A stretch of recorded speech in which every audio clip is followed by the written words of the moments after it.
Hello students. तो चलिए शुरू करते हैं आज का लेसन। आज हम जो लेसन पढ़ने जा रहे हैं उसमें मार्स मंगल ग्रह के लोगों के द्वारा पृथ्वी वासियों पर आक्रमण की कहानी है, जो कि वर्ष 2040 में हुआ या होना था। इसका आपको आगे स्टोरी में पता चलेगा। ये जो पुस्तक में लेसन दिया गया है उसमें जो टाइम है वो वर्तमान टाइम 25th सेंचुरी माना है, मतलब वर्तमान से 500 साल बाद का ये समय है। तो शुरू करते हैं कहानी को। इस कहानी के आरंभ में एक हिस्टोरियन, इतिहासविद, जो कि इस कहानी को शुरू करता है और क्या बताता है कि एक पुस्तक है जिसका नाम है मदर गूस। इस पुस्तक ने पृथ्वीवासियों की जो लाइफ है, अस्तित्व है, वो वर्ष 2040 में मंगल ग्रह के आक्रमण से बचाया। किस प्रकार से बचाया? तो हिस्टोरियन जैसे एक थिएटर्स में रंगमंच पे पर्दा खुलता है या फिर मूवी स्टार्ट होती है तो प्रोजेक्टर से लाइट निकलती है, वैसे ही प्रोजेक्टर ऑन करके इस पूरे घटनाक्रम पर प्रकाश डालता है। तो अब एक स्टेज दिख रहा है। स्टेज पर मार्स जो ग्रह है, मंगल ग्रह है, उसका सबसे ज्यादा ग्रेट और माइटी, फिर सुने, मार्स ग्रह का सबसे ज्यादा ग्रेट और माइटी पर्सन जिसे बताया है वो है थिंक टैंक। यह बहुत ही इगोइस्ट पर्सन है और बहुत ही शक्तिशाली पर्सन है। दो चीजें विशेष याद रखनी है, यह बहुत ही इगोइस्ट और बहुत ही शक्तिशाली पर्सन है। इसका एक साथी है जिसका नाम है नूडल। नूडल के बारे में मैं आपको बता दूं, मार्स ग्रह पर थिंक टैंक से भी ज़्यादा जो बुद्धिमान व्यक्ति शो किया गया है, बताया गया है, वो नूडल ही है।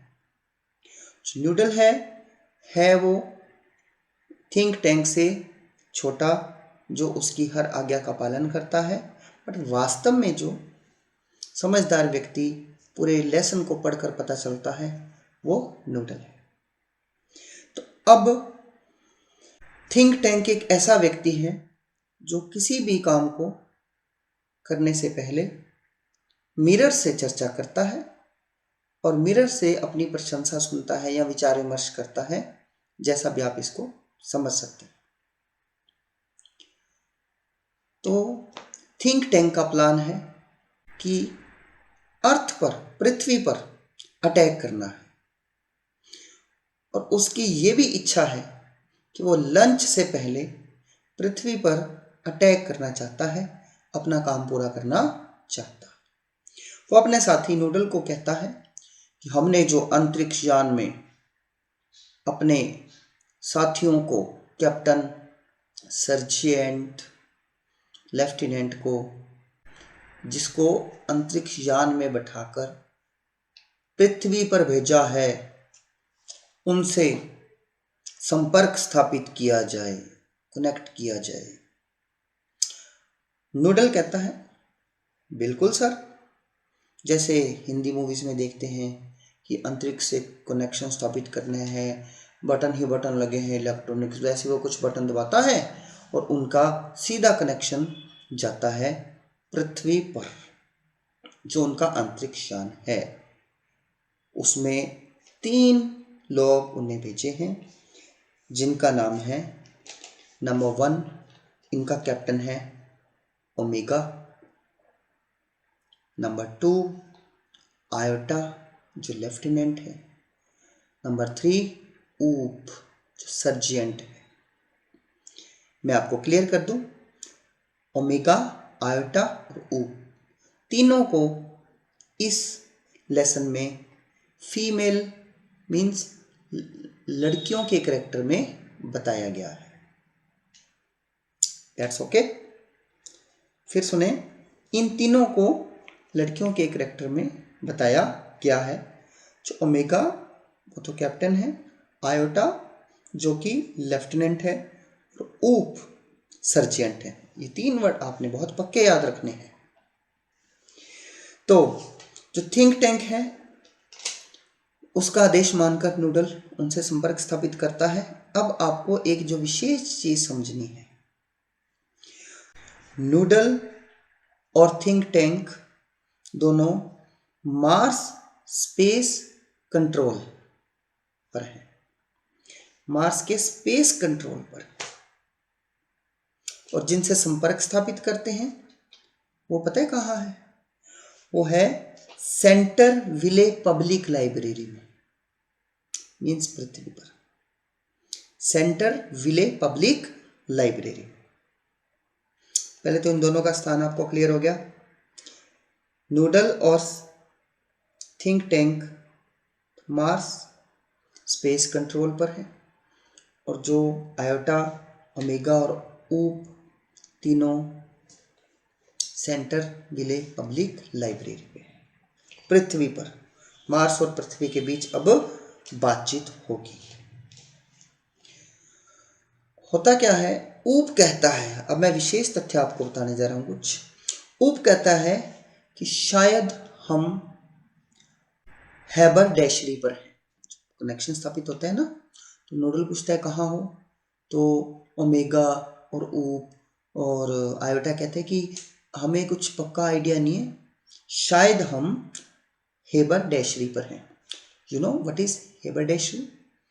देखिए, ऐसी शॉप जहाँ पर सिलाई करने का जितना भी रिलेटेड थिंग्स होती हैं, जैसे कि सुई, धागा या फिर क्लॉथ्स, ठीक है, या फिर बटन, ऐसा ऑल दीज थिंग्स जो कपड़े को सिलने के काम में आती हैं, कपड़े को क्लॉथ्स को भी बोला जाता है ना, इन सब की शॉप को बोलते हैं हैबरडैशरी। ठीक है, हैबरडैशरी। तो ऊप कहते हैं कि शायद हम हैबरडैशरी पर हैं, और फिर थिंक टैंक उनको मार्स से बोलता है कि तुम शायद, मुझे लग रहा है, किसी रिफ्रेशमेंट स्टैंड पर हो। कहाँ हो? रिफ्रेशमेंट स्टैंड पर। और ये भी बताता है कि आप लोगों के पास जो ये बुक्स रखी है ना, वो सैंडविच है। रिफ्रेशमेंट स्टैंड्स का मतलब होता है रेस्टोरेंट, खाने पीने का स्थान। वो कहता है कि यहाँ जो, अच्छा एक्चुअल में कहाँ होते हैं? पब्लिक लाइब्रेरी में। वो कहता है ये जो बुक्स है ना, ये सैंडविच हैं, पृथ्वीवासी शायद ये सैंडविच खाते हैं, तो आप ऐसे करो, आप इनको खाओ। तो अब जो कैप्टन होता है ओमेगा, उसको वो बताता है कि आप इनको खाओ, थिंक टैंक। अब ओमेगा का मन नहीं करता। वो कहती है बेचारी आयोटा है ना, उसने सुबह से ब्रेकफास्ट नहीं लिया, इसलिए मैं नहीं खाऊंगी। जो अपनी आयोटा है, लेफ्टिनेंट है, उसको वो ऑर्डर देती कि आप खाओ। आयोटा का भी मन नहीं करता, लेफ्टिनेंट है। अब वो क्या बहाना बनाती है, वो कहती है कि सर्जेंट से पहले खाना तो एक अशिष्टता है। उनका सर्जेंट कौन है? ऊप। इसलिए ऊप, ये मेरा ऑर्डर है कि आप पहले आप इसे खाएं। बेचारा ऊप फंस जाता है। अब वो मन तो नहीं करता, अब वो उसको खाने की कोशिश करता है, चबाता है, निगलने की कोशिश करता है, कहता है इसका तो कोई टेस्ट ही नहीं है, it has no taste, it is dry, यह बिल्कुल सूखी है, लगता है कि खाने की चीज़ नहीं है। इतने में क्या होता है, जो नूडल होता है मार्स स्पेस पर, वो कहता है कि शायद हम कुछ मिस्टेक कर रहे हैं, ये खाने की चीज़ नहीं है। पृथ्वीवासियों को तो हम ये मानते थे कि अनपढ़ गंवार हैं, परंतु ये तो कुछ समझदार लगते हैं, ये तो शायद कम्युनिकेशन का कोई साधन है। अब थिंक टैंक कहता है हाँ हाँ सही कह रहे हो आप, मैं भी कहने वाला था ये कम्युनिकेशन का कोई साधन है। फिर थिंक टैंक कहता है आप इसको देखो, इसमें कोई लिपि, ऐसा प्रतीत होता है कि इसमें कोई लिपि है, इसको पढ़ने का प्रयास करो। तो ओमेगा और आयोटा वो कहते हैं कि सर आपने तो हमें कुछ विटामिन दिए ही नहीं जिससे हम खाकर इस चीज़ को पढ़ सकें। मीन्स वो कुछ केमिकल्स की बात करते हैं। वो कहता है नहीं, आपके बैग में विटामिन हैं, आप उनको खाओ, वो खाने के बाद आपको ये लिपि समझाने लगेगी। मीन्स इससे ये पता चलता है कि जो मार्स के लोग हैं बहुत ज़्यादा समझदार हैं। वो पृथ्वी पर क्या होगा, अच्छा लिपि को पढ़ने के लिए भी उनके पास ऐसे केमिकल्स हैं जिन्हें खाने के बाद वो लिपि को पढ़ना शुरू कर देते हैं। वो बैग से केमिकल्स लेते हैं, अब उन्हें वो लिपि धीरे धीरे धीरे धीरे समझ आने लगती है। मीन्स पृथ्वी पर एक्चुअल में वो जिस वॉल्यूम पुस्तक, बड़ी पुस्तक जो कि कुछ पार्ट्स में बंटी होती है, खंडों में बंटी होती है, ठीक है। तो वॉल्यूम का जो नाम है, उनके हाथ में जो एक पुस्तक है, बड़ी पुस्तक का एक भाग है, वो मदर गूस की पुस्तक है। किसकी है? मदर गूस की पुस्तक है। उसमें क्या है, अब उन्हें वो पढ़ना शुरू करते हैं। उसमें कुछ पोइम्स वगैरह लिखी हैं, वो उन पोइम्स को पढ़ते हैं, समझते हैं और हंसते हैं। मतलब अब वो कुछ शरारतबाजी शो करते हैं, पढ़ते हैं, हंसते हैं, वो फनी मूड में आ जाते हैं। थिंक टैंक बोलता है ज़्यादा फनी मूड में आने की आवश्यकता नहीं है, जो काम करने के लिए आए वो करो। तो अब क्या होता है, ऊप्स पोइम्स पढ़ते पढ़ते एकदम से एक पोइम पर आता है। वो पोइम होती है Humpty Dumpty. Humpty Dumpty sat on a ball. अब मैं आपको हम्पी डम्पी से आगे प्रोसीड करने से पहले थोड़ा क्लियर कर दूं।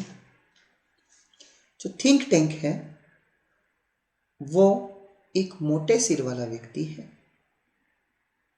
जिसका सिर एक बैलून की तरह है, और देखने में उसकी जो शक्ल है वो वास्तव में हम्पी डम्पी की जो पोइम्स में कैरेक्टर्स हैं उनकी तरह ही है।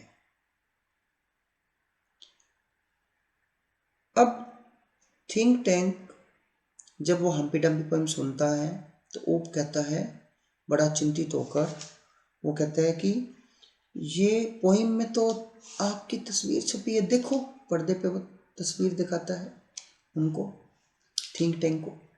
थिंक टैंक हम्पी डम्पी को देख के बोलता है अरे ये तो मेरी तस्वीर है। वो डर जाता है। वो कहता है कि जिन पृथ्वीवासियों को हम बिल्कुल ये मान रहे थे अनपढ़ गवार होंगे, कुछ नहीं पता, वो तो इतने ज़्यादा क्लेवर निकले कि उन्हें ये भी पता था कि हम उन पर अटैक करने वाले हैं। वो डर जाते हैं। अब कहते हैं कि हमें तो अब यहाँ से भागना पड़ेगा, जल्दी से निकलो आप भी वहाँ से। आयोटा ओमेगा और ऊप को बोलता है जल्दी निकलो वहाँ से। नूडल को बोलता है हमें अब मार्स छोड़कर मिलियंस अवे अल्फा सेंचुरी नामक स्थान पर जाना पड़ेगा, प्रोसीड होना पड़ेगा। फिर सुने, कहता है कि मार्स से मिलियंस अवे, किलोमीटर्स अवे एक अल्फा सेंचुरी है, उस पर हमें अपनी जान बचाने के लिए जाना पड़ेगा, क्योंकि पृथ्वी वालों को हमारी शक्ल तक पता है कि मैं उन पर अटैक करने जा रहा हूँ। वो इतना डर जाता है कि उनको बोलता है कि आप भी वहाँ से जल्दी निकलो। तो अब ये स्टोरी थी। लास्ट में हिस्टोरियन जो पूरी कहानी को बता रहा है वो क्या कहता है, वो हंसता है और बताता है कि 500 वर्ष बाद हम पृथ्वीवासियों ने मंगल ग्रह से पुनः संपर्क स्थापित किया। अब जो थिंक टैंक का स्थान नूडल ने ले लिया है, नूडल ने उसको रिप्लेस कर दिया है। जो पावरफुल व्यक्ति पहले थिंक टैंक था, अब वो कौन बन गया? नूडल बन गया है। तो इस प्रकार हमें यह बताया, जैसा कि मैंने आपको स्टार्टिंग में बताया था, कि लगभग 500 साल पहले एक पुस्तक, मदर गूज की पुस्तक, जिसने इस पृथ्वी को एक अटैक से बचा दिया था। ठीक है, मैं कुछ पॉइंट्स फिर से आपको बताना चाहूँगा ताकि आपको स्टोरी और अच्छे से याद हो जाए। ये पूरी स्टोरी जो है वो 25th सेंचुरी में चलती है। इसमें बताया कि जो 20वीं शताब्दी थी, 20th सेंचुरी थी, was called the era of the book. 20वीं शताब्दी को एरा ऑफ द बुक बोला गया है, क्योंकि पुस्तकें ही ऐसी चीज़ थी जिन्हें पढ़ने के साथ साथ जिन्हें हमारे पृथ्वी की लाइफ को भी बचाया, ज्ञान देने के साथ लाइफ को भी बचाया। तो 20वीं शताब्दी को इसमें एरा ऑफ द बुक बोला गया है। इस लेसन में सबसे ग्रेट और माइटी पर्सन किसको माना गया है? थिंक टैंक को, जो सबसे ग्रेट और माइटी पर्सन है। मोस्ट इसे पावरफुल और मोस्ट ही इंटेलिजेंट क्रिएशन के रूप में बताया गया है कि पूरे वर्ल्ड का, यूनिवर्स का सबसे मोस्ट पावरफुल व्यक्ति थिंक टैंक को बताया गया है। थिंक टैंक का सिर बैलून के जैसा गोल बड़ा है और हम्पी डम्पी जैसा दिखता है। नूडल और थिंक टैंक दोनों मार्स स्पेस सेंटर पर हैं, और जो आयोटा जो कि लेफ्टिनेंट है, ओमेगा इनकी कैप्टन है, और ऊप सर्जिएंट है। ये सेंटर विले पब्लिक लाइब्रेरी पृथ्वी पर है। ओके, तो हु इन्वेड द अर्थ, कौन आक्रमण करता है या करना चाहता है? वह है मार्शियन, मतलब मार्स जो उपग्रह है, मंगल उपग्रह है, उसके लोग। कौन से दो लोग बताए गए इसमें? मेन नूडल और थिंक टैंक। ठीक है, उस पुस्तक का नाम बताओ जिसने पृथ्वी की लाइफ को बचाया। उसका नाम है मदर गूज। फिर था थिंक टैंक को किसने रिप्लेस किया था? नूडल ने।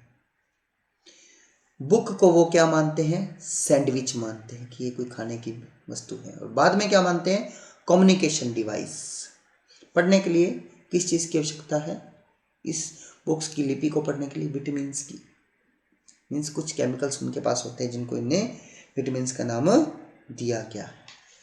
ठीक है, इसमें इस चीज़ को भी आपने याद रखना है कि वो कहता है कि हम शायद हैबरडैशरी पर हैं, मतलब सिलाई कढ़ाई या इससे संबंधित सामान की दुकान पर।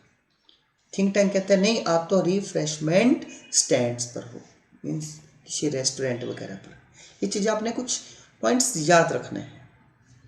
जो ओमेगा है वो क्या है? कैप्टन है। आयोटा क्या है? लेफ्टिनेंट। ऊप क्या है? सर्जिएंट। तीनों को लेडी के रूप में शो किया गया है।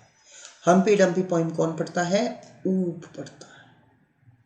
हम्पी डम्पी की शक्ल किससे मिलती है? थिंक टैंक से। तो स्टूडेंट्स, ये स्टोरी थी जो मैंने आपको याद करवाने का प्रयास किया। अब इसके वो इम्पोर्टेंट क्वेश्चंस जो कि बोर्ड एग्ज़ाम में आ सकते हैं, कि हमने उन्हीं क्वेश्चंस को करवाना है जो कि डायरेक्ट बोर्ड एग्ज़ाम में आएंगे। The book that saved the earth, इसको लिखा है बाय क्लेयर बॉयको ने। फर्स्ट क्वेश्चन है, हु वॉज माइटी? माइटी कौन है? आयोटा, ओमेगा, नूडल और थिंक टैंक। आंसर है सबसे ज्यादा माइटी और पावरफुल है थिंक टैंक। That's clear.